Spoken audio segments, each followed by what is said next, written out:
जब मैं ज़्यादा वक्त ना लेते हुए कहूँ, जब यूएपीए सदन में लाया गया था तो मैं उस सदन में था और हम सब लोगों ने जो डर और जो आशंकाएं व्यक्त की थी, I think we stand vindicated today.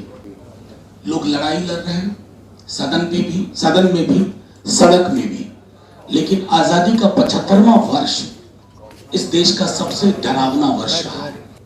ये हमारी मेमोरी की ऐसी तस्वीरें हैं जिन तस्वीरों को हमें बार बार उन्होंने हमें झकझोरा। इन्हीं तस्वीरों में लगभग सबके साथ किसी न किसी प्रकार का समय बिताया, कभी किसी के साथ शाम में बैठे हैं, कभी बात की है। तमाम लोग, खालिद सैफी हो, ओमर हो, मीरान हो, शर्जिल हो, ये तमाम लोग ये आज कारागार में इसलिए हैं कि उन्होंने वो रास्ता चुना जो बहुतों के लिए मुश्किल है। हालांकि ये कहना मेरे लिए बड़ा आसान है कि उनका कारागार उनके लिए मेडल है, क्योंकि नरगिस जी की बिटिया का दर्द भी मेरे सामने है। अबू नहीं चाहिए, अबू हक नहीं कर सकते क्योंकि बायां हाथ पुलिस वाले के हाथ में। मैं अपनी पॉलिटिकल पार्टी की ओर से, अपने साथियों की ओर से, कॉमरेड दीपांकर, हम लोग या जहां जहां कोशिश हुई है, मौके मिले हैं, हमने अपनी बात रखी है। सदन के अंदर भी बहुत मुश्किल है, पार्लियामेंट में बहुत फिल्टरिंग बहुत स्ट्रांग होती है। अगर आप जो सवाल डालते हैं कि ये सवाल आ जाए तो गारंटी नहीं है कि वो सवाल आएगा। अगर आएगा भी तो अगर गलती से लॉटरी में आ गया तो बाद में कह दिया जाएगा कैंसिल, तो वो सवाल लिया ही नहीं जाता है। तो खास करके सेंसिटिव जिसको ये कहते हैं वो मसले नहीं लिए जाते हैं। जब मैं ज़्यादा वक्त ना लेते हुए कहूँ, जब यूएपीए सदन में लाया गया था तो मैं उस सदन में था और हम सब लोगों ने जो डर और जो आशंकाएं व्यक्त की थी, I think we stand vindicated today. When you look at this images, they tell you what was and what is horrifyingly wrong with UAPA. You can be caught carrying a pamphlet which just has a title, The Prophet. Maybe it's a poem by Khalil Gibran, but who cares? You carry Communist Manifesto. The red color itself is enough for you to be behind the bars. And we have examples galore.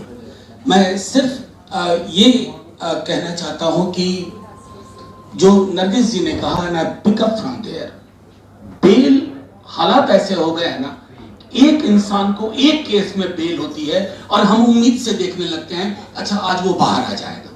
फिर अचानक एक छोटी सी खबर देखते हैं कि सिर्फ ये एक मामले में बेल मिली है, बाकी मामले उसी प्रकार पड़े हुए हैं। लोग लड़ाई लड़ रहे हैं सदन में भी, सड़क में भी, लेकिन आजादी का 75वां वर्ष इस देश का सबसे डरावना वर्ष रहा है। हालांकि मैं डर की हिरार्की नहीं बता रहा हूं। We are truly a republic of fear now, where the ruling government has made it sure that if you don't fall in line by evening, you may not see tomorrow morning.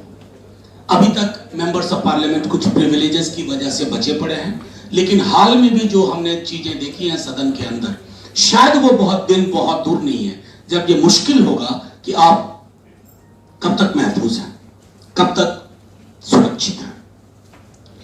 ये मैं फिर से कहूं, ये सारी जो तस्वीरें हैं ये हमारी मेमोरी की ऐसी तस्वीरें हैं जिन तस्वीरों को हमें बार बार उन्होंने हमें झकझोरा। इन्हीं तस्वीरों में लगभग सबके साथ किसी न किसी प्रकार का समय बिताया, कभी किसी के साथ शाम में बैठे हैं, कभी बात की है। तमाम लोग, खालिद सैफी हो, ओमर हो, मीरान हो, शर्जिल हो, ये तमाम लोग ये आज कारागार में इसलिए हैं कि उन्होंने वो रास्ता चुना जो बहुतों के लिए मुश्किल है। हालांकि ये कहना मेरे लिए बड़ा आसान है कि उनका कारागार उनके लिए मेडल है, क्योंकि नरगिस जी की बिटिया का दर्द भी मेरे सामने है। अबू नहीं चाहिए, अबू हक नहीं कर सकते क्योंकि बायां हाथ पुलिस वाले के हाथ में।